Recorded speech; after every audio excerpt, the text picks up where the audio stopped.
রমজানের কথা শুনলে আশা জাগে না হৃদয়ে? হ্যাঁ, ইদা জাআ রমাদান ফুতিহাত আবওয়াবুস সামা ওয়া গুল্লিকাত আবওয়াবু জাহান্নাম ওয়া সুফিদাতিশ শায়াতিন।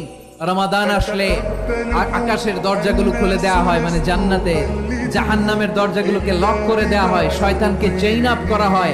ইবাদত করলে শুধু করতেই মনে চায়। চিল্লায় বলেন না সুবহানাল্লাহ। রমজানে ইবাদতে যেই মজা পাওয়া যায় সারা বছর অন্য কোনো মাসে এই মজা আপনি পান? কারণ রমজানে ইবাদত করলে সওয়াবও বেশি, ইবাদতের একটা পরিবেশ থাকে, ঠিক কিনা বলেন?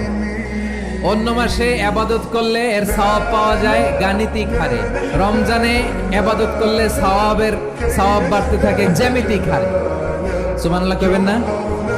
অন্য মাসে সওয়াব বাড়ে গাণিতিক হারে, রমাদানে ইবাদত করলে সওয়াব বাড়ে